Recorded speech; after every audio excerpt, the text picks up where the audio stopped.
So it is very interesting what is happening regarding Social Security at this point, because both parties are going back and forth and blaming the other. But what is going on today? Well, here's what I can tell you. The US government is panicking over increases to Social Security. But why? This is the real question that the American people want to know. We deserve answers. And today, I'm going to share what has actually happened just this week and how this could impact a decision on Social Security moving forward. And all I ask is if you can spend 2 seconds, go ahead, hit that like button for the YouTube algorithm, and let's begin. And let's start off with the facts. The fact is that more people today are considering collecting Social Security benefits a little bit early as the result of our current economy.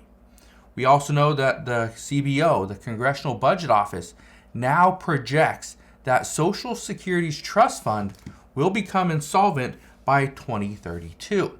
That's in 9 years, not 10. And when Social Security becomes insolvent, this is going to require a massive 24% cut to all benefits. Those are the facts. But all of this is crazy considering that there's bipartisan support from voters and from lawmakers to get something done. But why can't we agree on a pathway to move forward? Well, here's what I can tell you.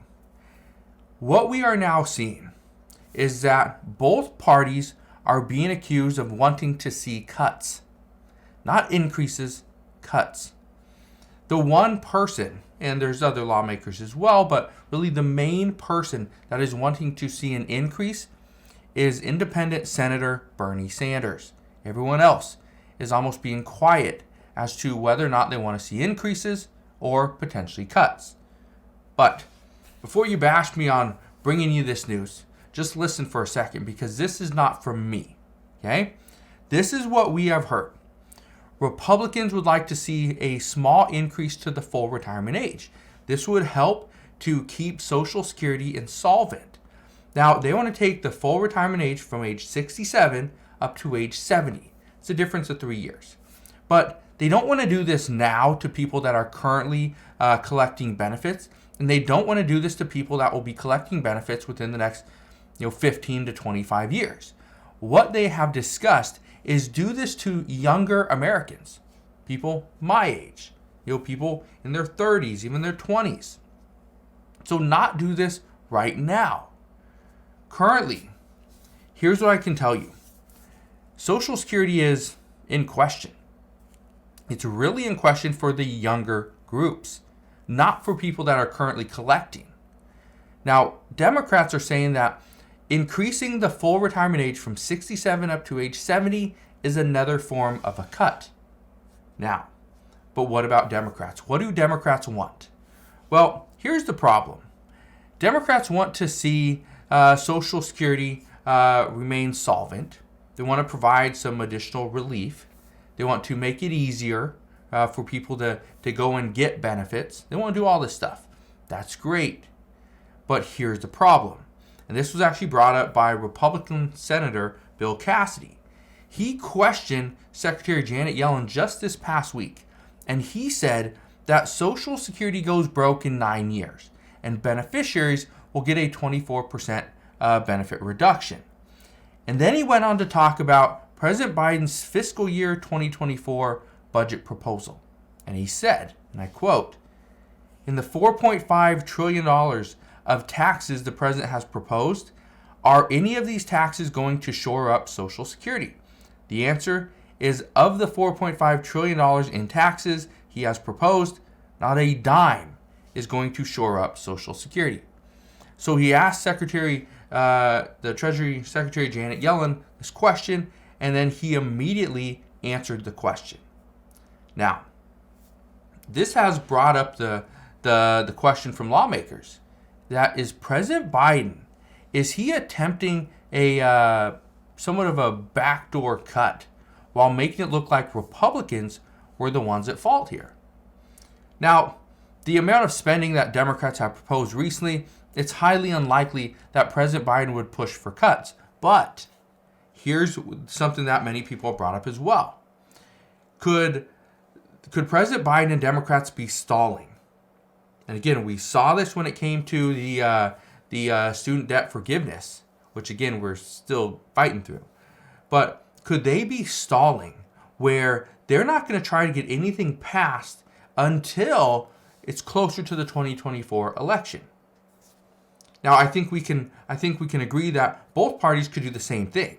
If Democrats are stalling, Republicans could really be pushing to try to get something done, and come time for the election, both parties can be like, we tried, we did this, but the Republicans, they don't want to budge. Republicans could say the same thing about Democrats and what President Biden is doing right now.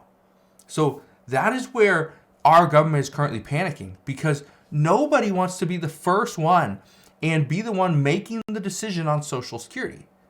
This is a highly sensitive matter, and any misstep here could ruin one's chances of getting reelected for Congress in 2024. And this is part of the problem. Right now, more than 66 million people are receiving benefits each and every month. And deciding how these benefits continue, who could potentially be taxed more, and whether or not the full retirement age changes, this is a decision that lawmakers cannot take lightly. They just can't. Which is why many people believe that once negotiations really get underway, it is going to take quite some time to finalize a deal. Especially right now, it is March 26, 2023. We're not going to see anything on Social Security before April. It's only in a handful of days.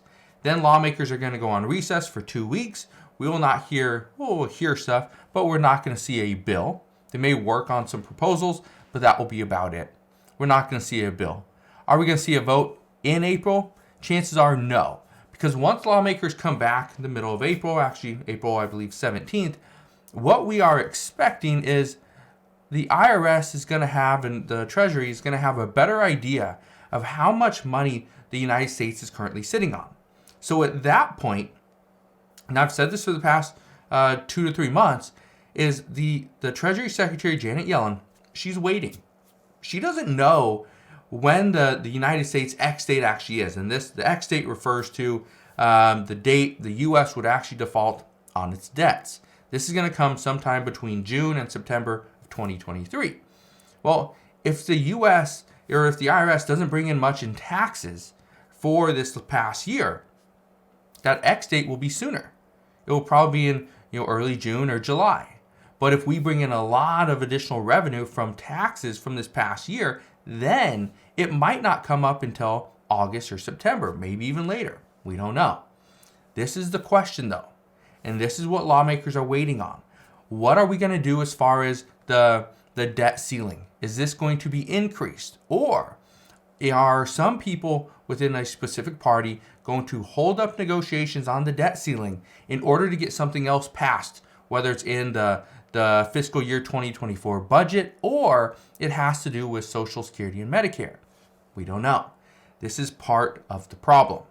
But this is why our government is currently panicking over increases.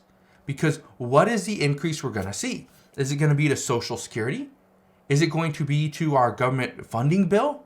Or are we going to see an increase in the debt ceiling? This is the big question. So, as soon as we get more information as to what is going on and how this could potentially impact you and your money, I promise I will fill you in on all the latest news and updates. All I ask is if you can do 2 things, go ahead, hit that like button and click that subscribe button, and I will see you guys on the next one.